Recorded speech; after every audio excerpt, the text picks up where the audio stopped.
True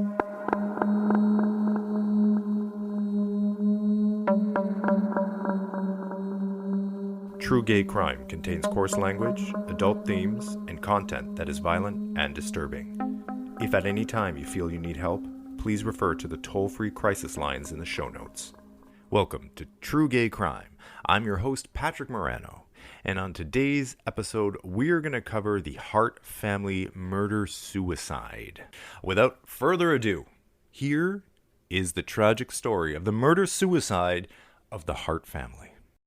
Sarah was scared and feeling the effects of the antihistamine she'd taken. Did I take enough Benadryl to pass out, she wondered, pulling out her phone to Google, can 500 milligrams of Benadryl kill a 120-pound woman? And now that she had her phone out, other thoughts came to mind. She knew what was coming, and she was scared. She typed, is death by drowning relatively painless? And how long does it take to die from hypothermia while drowning in a car?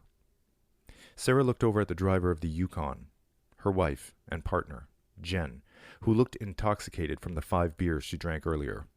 Mommy, where are we going? Asked the frail voice from the back seat. Sarah turned to her adopted daughter. We're almost there. She looked at each of her 6 adopted children in the face for the last time.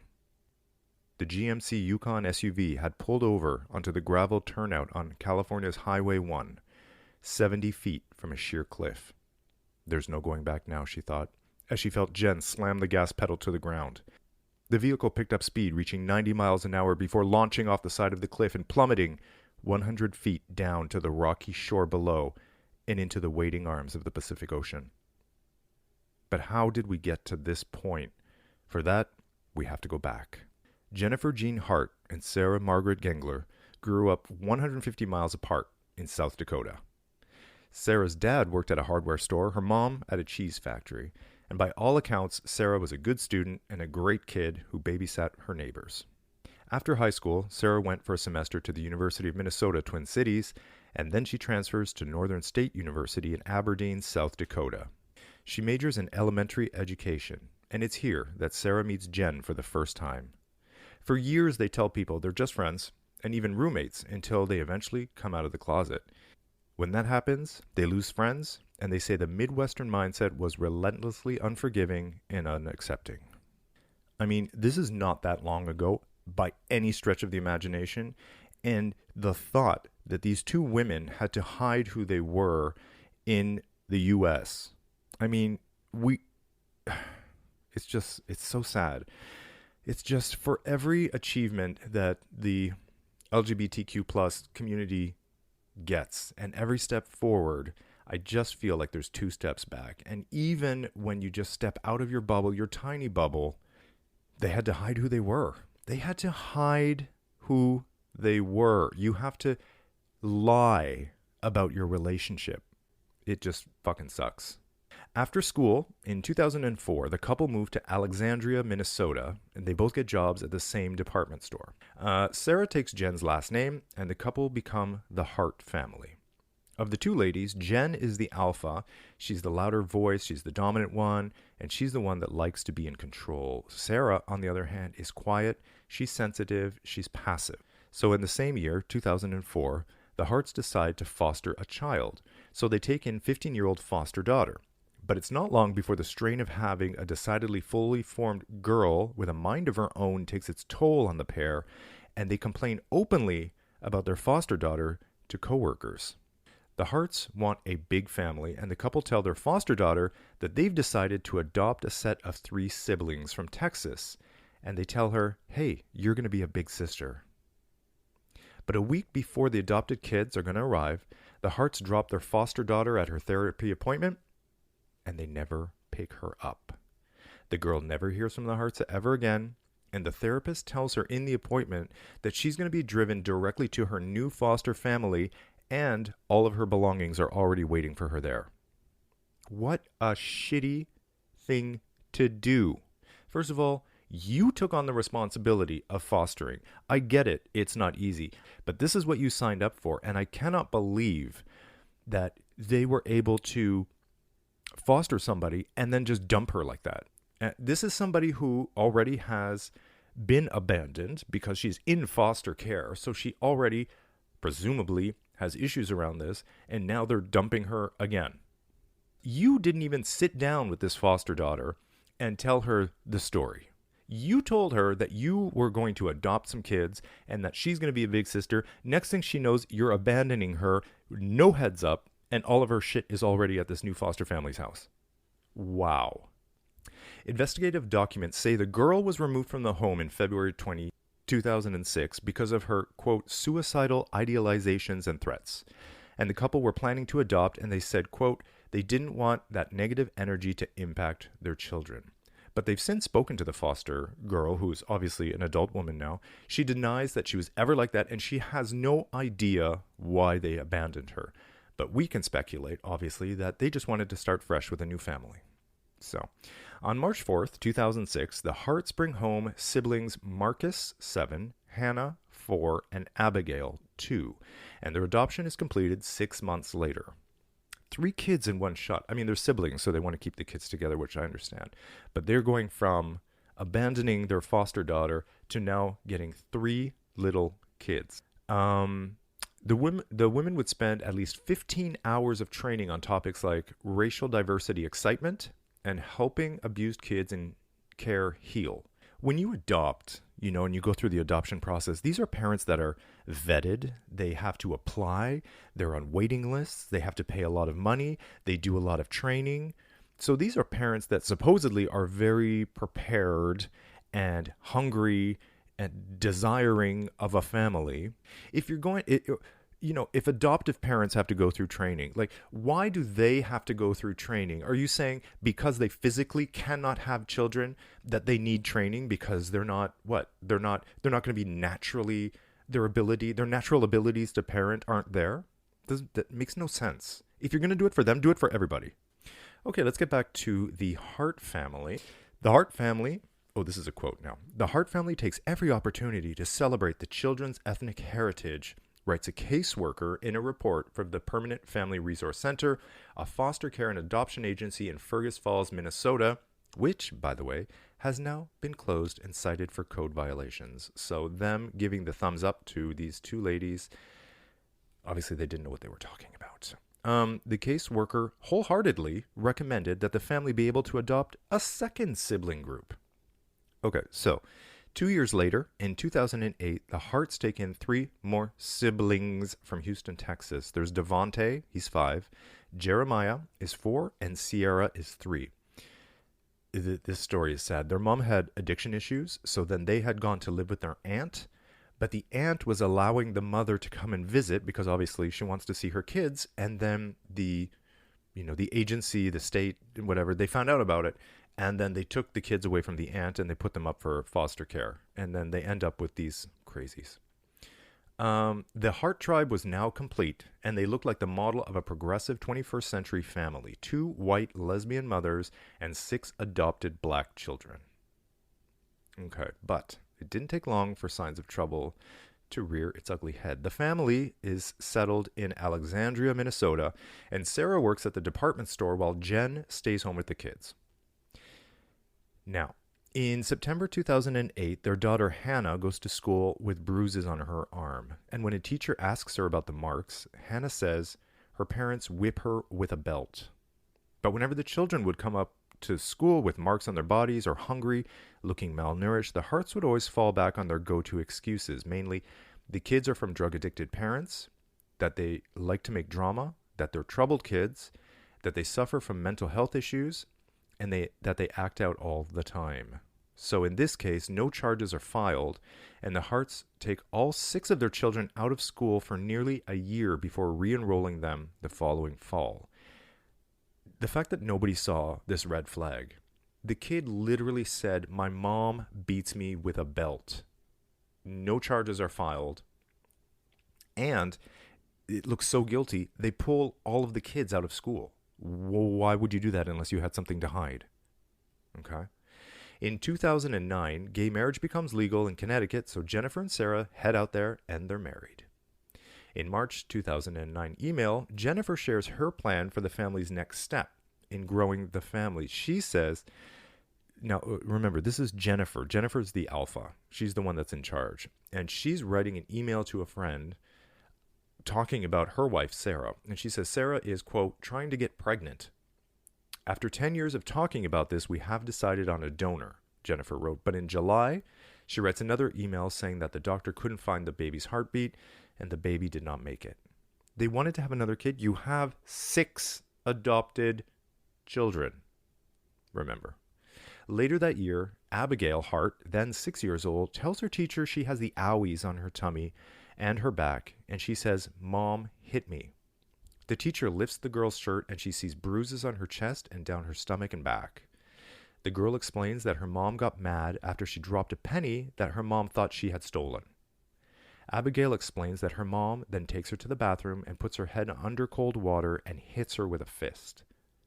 Abigail says she's routinely punished by being grounded, which means staying in bed and skipping lunch, and the other kids get grounded and spanked too. Okay. Red flags? Anyone? Anyone? No? Nothing? Oh, authorities? No, you're good? You don't want to do anything yet? Oh, okay, cool. Yeah. We'll just leave it. Yeah. Of course, when Jen and Sarah are interviewed, the women have a different account of the story. They tell the police it was Sarah that hit Abigail. And Sarah says that she was tired of Abigail's lying, so she bent her over the tub and swatted her behind. She said she lost her temper and she got carried away.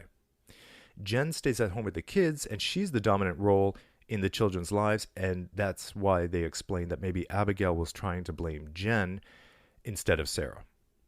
In April 2011, Sarah pleads guilty to a misdemeanor charge of domestic assault. She receives a $300 fine, sentenced to probation, and 1 year of community service. Can I just say, Jen, I get that Jen is in the driver's seat, but not only is she driving the car, or in this case, the bus, because she's thrown her wife under it. What? Why would you do that? Why would you not take the blame? There must be a reason. Because she was the stay-at-home mom, maybe it would have looked much worse for her to be the one that actually inflicted the bruising and doing all of these terrible things to the kids, which she was the one doing it. It wasn't Sarah. It was Jen. But she has such a hold over this family that she makes Sarah take the blame. For me, that's like next level. Like, if you're beating the kids, you take responsibility. Oh my God, this story has me like really riled up. Okay. In a police interview, the other children also complain that they're often spanked, denied food, and grounded. Like, so nobody at this point, the kids are coming forward talking about abuse, and then the moms step in. So and let's be honest, the black children are coming the black adopted children are coming to the authorities or people in authority roles like teachers and telling them that they're being hit and abused. And then the white mothers step in and smooth it all over, right? Because who are they going to believe? Then later, Hannah complains to the school nurse that she's hungry and she hasn't been fed all day. But when questioned, Jen and Sarah told the officials that the child was adopted and having food issues, that she's playing the food card, and to only give her water. Because of all the attention on the family, the Harts decide to pull the kids out of school. Yeah, I bet, because you're about to get caught, bitches. They never go back to school, and they're now totally isolated from the outside world and the prying eyes of teachers, students, and friends. So that was it for school for these guys. The Harts complain that they're getting looks from neighbors and fellow churchgoers, and the women say that they want to move away from Alexandria. In 2013, during a job hunt, Sarah finds work at Kohl's department store in West Inn, Oregon, and the family moves out west. West Lynn. West Lynn, Oregon is a suburb of Portland, and is where the family rents a house and raises goats and chickens in the backyard and grows their own vegetables. Sarah works, and Jen stays at home with the 6 children. Bad idea. Here's an idea. Jen, why don't you go to work? And Sarah, you stay home with the kids.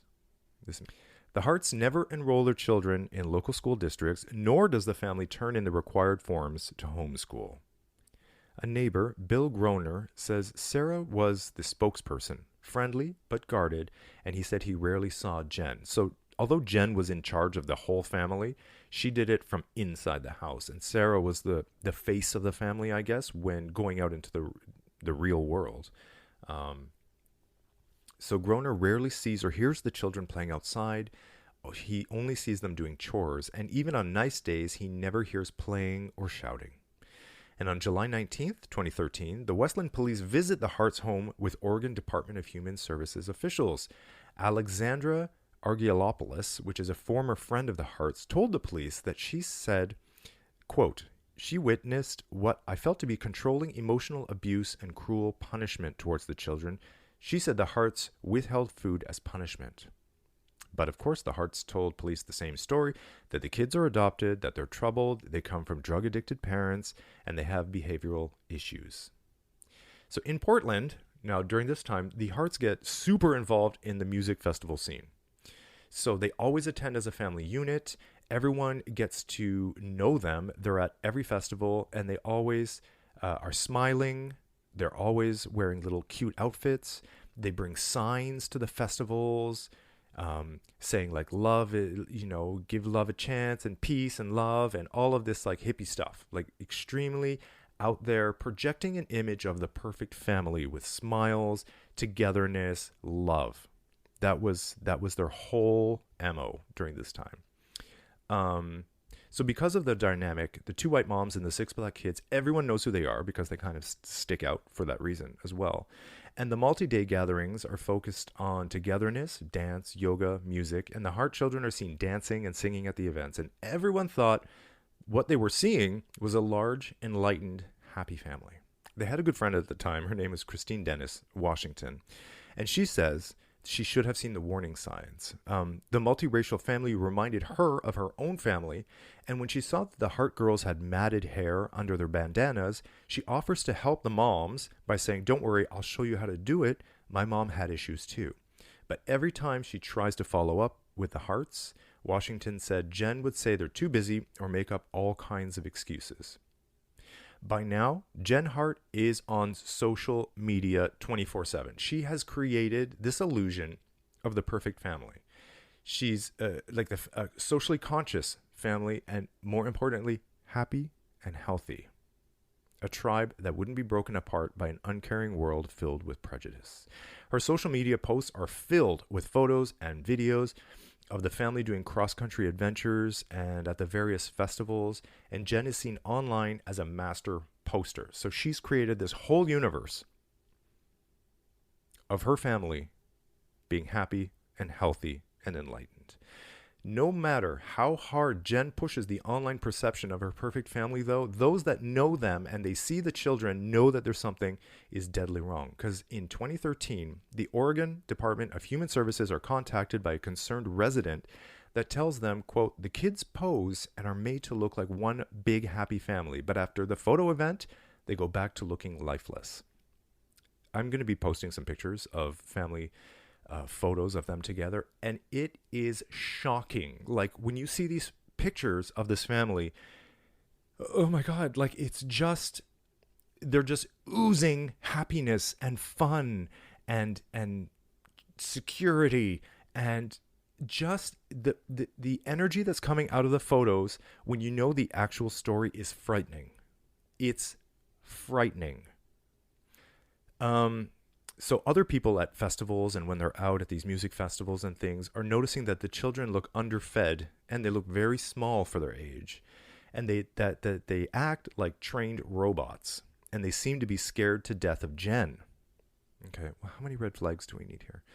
A friend whom the family stayed with in California says Jen runs the family like a boot camp, and that, quote, true kindness, love, and respect for the kids is largely absent. In August 2013, only a month after Westland police visit the Harts' home in Oregon Department of Human Services officials, the child welfare authorities pay the Harts a visit to interview the kids and their mothers because of all the complaints that they're getting. The responses from the 6 Hart kids are identical, and they all say there's no abuse and they're grateful for their situation. But one investigator notes that the children, quote, show little emotion or animation. These are children. Children are nothing but emotional and animated. So Jen explains that the issues people think they see are because they don't understand the family's lifestyle. No evidence of abuse or neglect is seen, and officials in Oregon close the case. Okay, now we get to a super interesting part.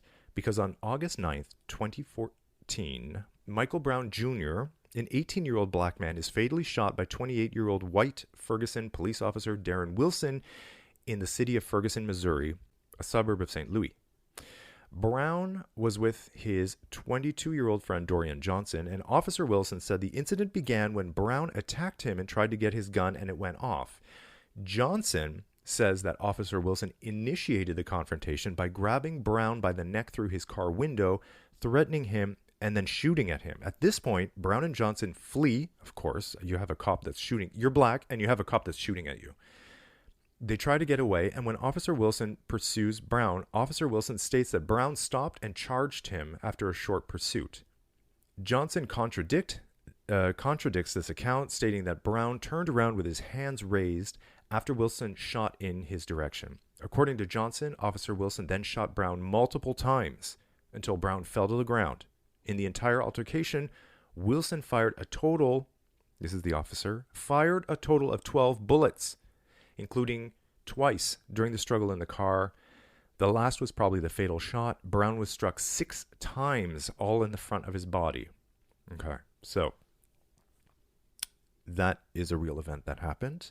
Okay, so 4 months later, in December 2014, the Hart family are at a Black Lives Matter protest in Portland when their adopted son, Devontae, takes a picture with a police officer. Now, this photo went viral. In the picture, tears are streaming down his face. He's a little boy, and tears are streaming down his face, and he's hugging this white police officer. Now, the photo goes crazy. Everyone is sharing it as an example of the unity that the country so desperately needs at this time. And the Hart family is thrust onto the national stage. Now, think of, for Jen, this is her nightmare. Her family, everyone has eyes on her family now, when all she wants to do is keep her kids isolated at home and away from prying eyes, right? Overnight, television shows want to have Devontae as a guest, but Jen refuses and argues she wants to protect her son's privacy, which from the outside would actually make sense because he's still a kid. So, right? Little did people know what was actually going on. For the following 6 months, Jen's social media, and remember, she's like a social media maven. She's a master poster. She's on there all the time, writing huge diatribes about the state of the world and about her family and all of these things, and putting out this whole image of this well-adjusted family. She goes quiet for 6 months. Nothing. Here's the thing with the picture with Devontae. For me, here's a little kid who's being abused at home, bawling his eyes out and clutching a police officer.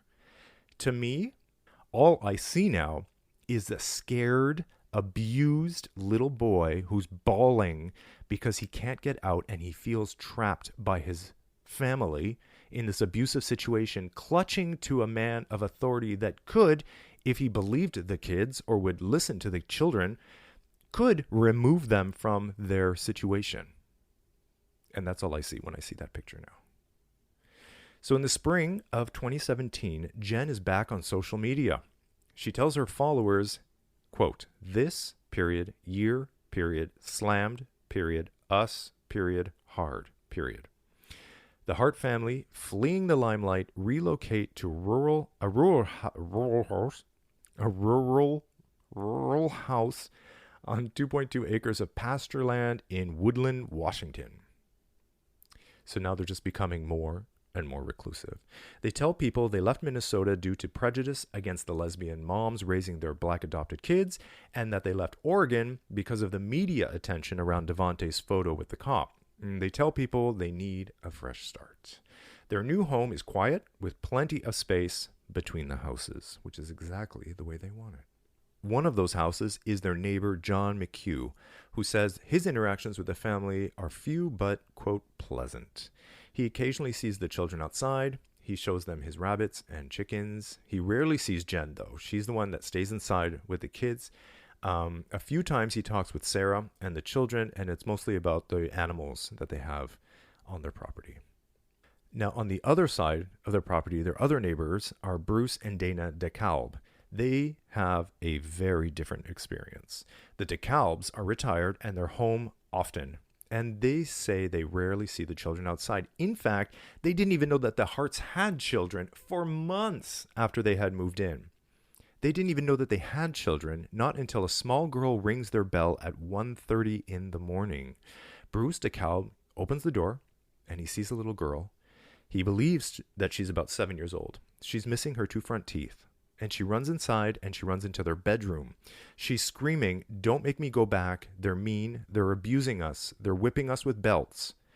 Hannah says she jumped out of her second-story bedroom window to escape her racist moms and asked the DeKalbs to take her to Seattle. So, of course, the couple don't know what to do, right? The couple check, they don't see any obvious signs of abuse, but then they see flashlights in the night, and it's the Hart family out in the darkness, and they're calling for their daughter, Hannah. Bruce calls out to the Harts, and he says that Hannah is in the house with them. They barge into their house without being invited, and they search everywhere. Not their house. Searching everywhere. And then they finally found Hannah crouching, hidden beside the bed. Jen tells the DeKalbs she needs a moment with Hannah, and they can hear her, and she says, Jen just crouches down and says, "You need to say you're sorry." And then they hear Hannah say, "Yes, ma'am." "You need to tell them what a rough week it's been." "Yes, ma'am." So Hannah is just back in the orbit of this abusive parent, and she's giving the answers that she knows that Jen wants her to give. "Yes, ma'am."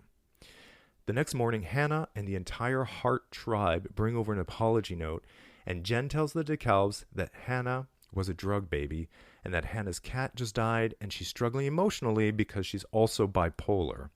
She tells the DeKalbs that Hannah is 12, which is 4 years younger than her real age, which means she's almost 16.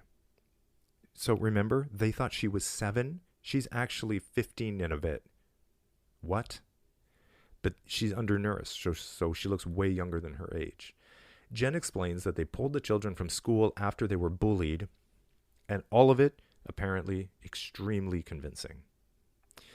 Then on March 15th, Devante begins to visit the DeKalbs, asking for food like tortillas, energy bars, peanut butter, and cured meats. The food is all non-perishable, and the DeKalbs start to assume that the kids are planning an escape and they're planning to run away. How awful to be the DeKalbs, to be given this little piece of information, and you're like, what the fuck do I do with this right now? I know it's a kid, but she was scared. She was scared. But these Jen and Sarah are super convincing. Look at the pictures online. Look at their pictures from social media. They're super convincing. So, you can't blame the DeKalbs, but I'm sure they blame themselves now. Devante slowly starts to open up about his home life to the DeKalbs, and he tells them that his mom withholds food as punishment sometimes for days, and that Hannah was telling the truth about the abuse. And when asked which mom, he says there's mom and there's Sarah. So mom is Jen and Sarah is Sarah. So they're like, mom is abusive, Sarah tolerates it. He begs them not to call the police because he's scared the kids will be separated. And of course, the DeKalbs, they don't know what to do. They don't know what to think. They don't know what to do. But this is starting to escalate.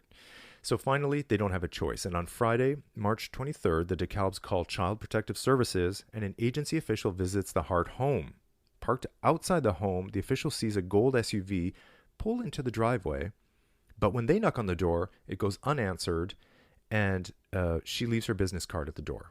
She knows they're home, but they're not answering. Meanwhile at work, Sarah gets a disturbing call from Jen. Her co-workers notice she becomes flustered on the phone and she exits in a panic. Later, an assistant manager says Sarah would be very concerned if Jennifer texts are called, and Sarah told that manager that Jennifer struggled with depression and said Jen would stay in bed and cry all the time. Sarah had once said she wished that someone had told her it was okay not to have a big family. Then Sarah told her boss she and Jennifer would not have adopted the children. I get it that Jennifer is the one in the driver's seat, but Sarah, going along with Jennifer doesn't make you clean of any of this. You are an accomplice. You let it happen. Video reviewed by investigators shows Sarah Hart leaving Kohl's around 5:26 p.m. on March 23rd in a white Pontiac. A half hour later, Sarah's car screams up the gravel driveway. And just before 3 a.m., Sarah Hart texts 3 coworkers saying, "I can't come into work tomorrow, I'm sick." The next day, investigators return to the Harts' home in Washington State, but the gold SUV is gone. They knew that they were home that day, and they left, leaving the business card. I'm not saying they should have barged in. Obviously, you need a warrant, and you can't just go in on somebody's property. But Jesus, like, they just missed them. And now the Harts know that Child Protective Services are on their ass. So Sarah rushes home from work. They all pile into the SUV, and they leave their house. The last sighting of the Hart family is at the Safeway grocery store in Fort Bragg, California on Sunday, March 25th. That is the last time anybody sees any of them. Because at 3:38 p.m. on Monday, March 26, 2018, a German tourist calls the authorities from the Wan Creek crossing at California's scenic Highway 1. She tells police she's looking at a gold SUV belly up at the bottom of a steep cliff. When the police get there and they start investigating, they find Jen Hart at the wheel of the GMC Yukon. She had been drunk at the time of the crash. Sarah and 2 of the kids had taken a significant amount of antihistamines that caused drowsiness. Sarah's found trapped between the roof and the back seats, also dead. No one in the car was wearing a seatbelt. Within the next 3 weeks, the authorities would also discover the remains of 4 of the Harts' 6 children: Marcus, 19, Jeremiah, 14, Abigail, 14, and Sierra, 12, all dead. They did eventually discover skeletal remains and announced that they belonged to 16-year-old Hannah. Devonte, 15 years old, Devonte, the kid from the photo, crying with the police officer, is still considered to be missing, but obviously he's presumed dead. So, you know, like the story at the beginning, this was premeditated. 100%. Jen made sure that she was drunk at the wheel, so presumably to make it easier for her to drive off the cliff. Sarah had taken enough Benadryl to kill a cow because she wanted to be completely out of it, and she gave it to 2 of her children, presumably the older ones. I don't know why 2 of the children? Like, all of the children are in the car. Why would you only give Benadryl to the 2? You couldn't afford Benadryl for your 6 children? Which 2 did you choose? I don't understand. I mean, I know that's a moot point. Who cares? But it's kind of weird. I'm just trying to get into the psychology of what's going on here. Sarah obviously is freaking out, and she's texting. She's Googling, on her phone, how long does it take to die of hypothermia, blah, blah, blah. Can this many milligrams of Benadryl, kill a 120-pound woman? She knows what's about to happen. She knows that they're going over the cliff. Jen has told her the plan. The kids are all in the car. They know what they're doing. And when they go over the cliff, God, I hope that it was instantaneous.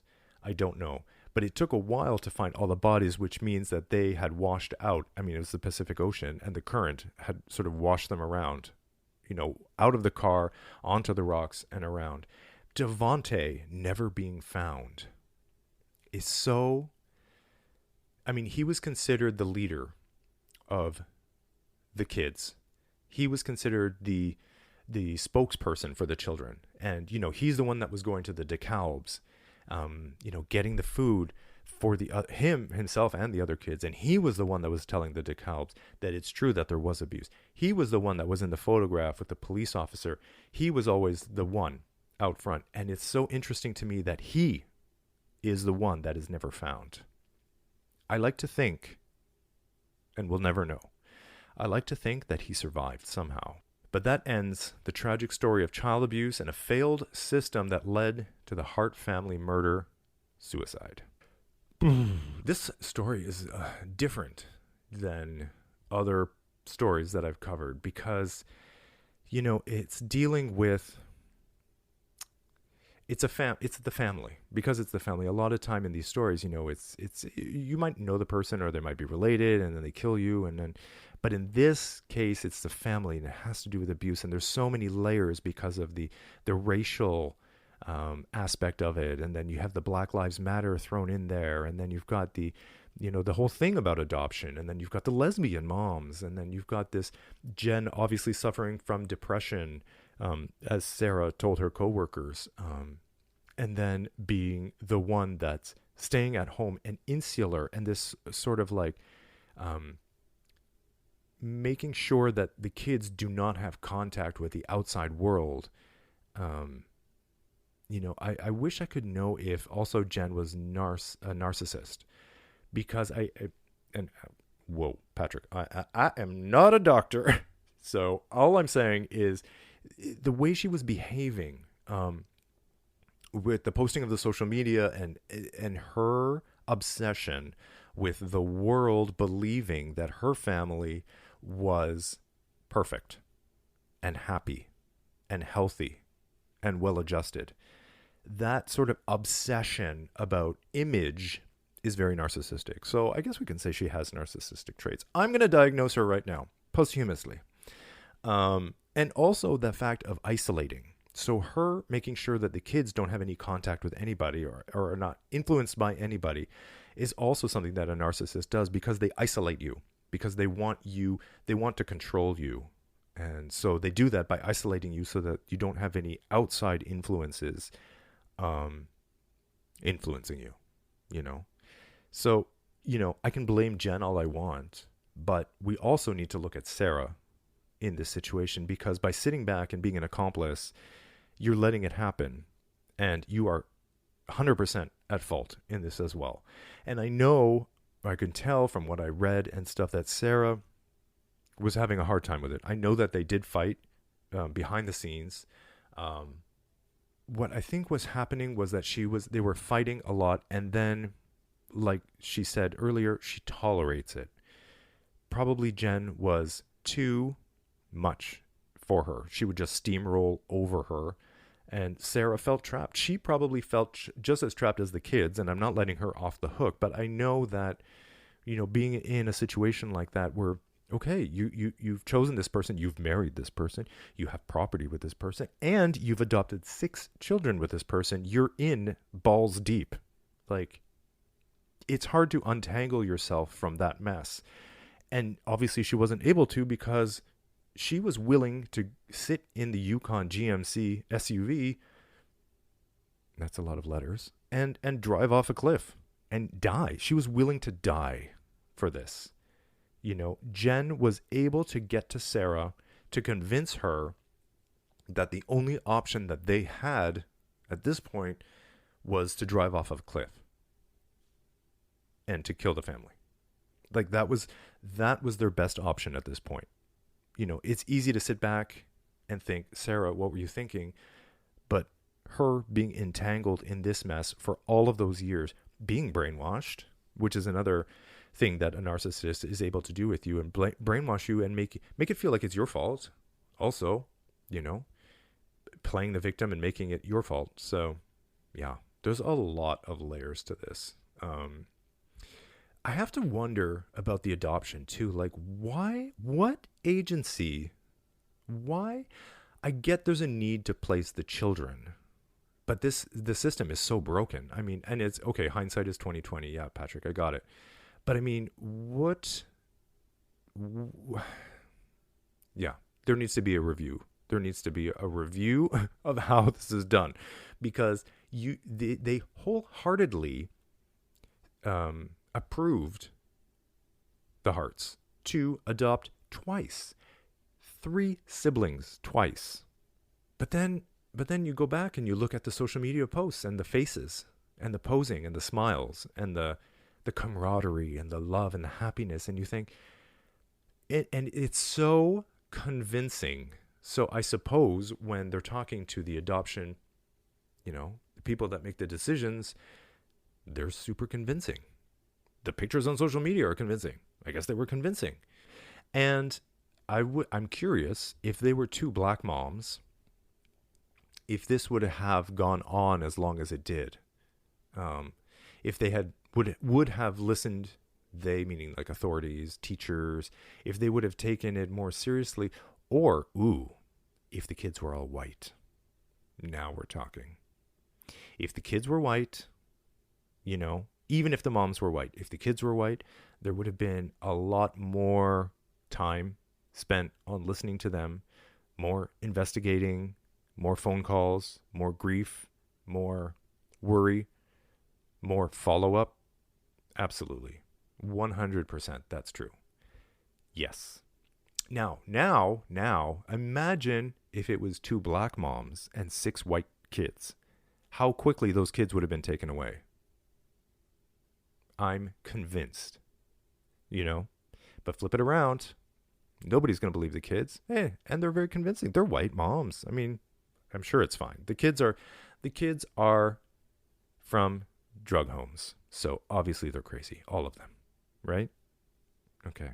So that was a huge miss for the whole system, for sure. I mean, who could have seen that it would have ended up this way?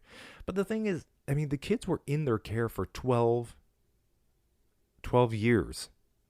That's a long time to have the authorities on your ass and people worried and making complaints. And, it's a long time. It's not like they had them for 1 or 2 years, and there wasn't enough time to build sort of evidence or complaints. 12 years is way too long for this to have gone on. So that's it for this episode. Thank you for listening, and I will see you on the next episode of True Gay Crime. If you enjoyed this podcast, make sure to find the True Gay Crime Facebook page and follow us on Instagram at True Gay Crime. And we'd love to hear from you. Do you have an LGBTQ crime story from your city?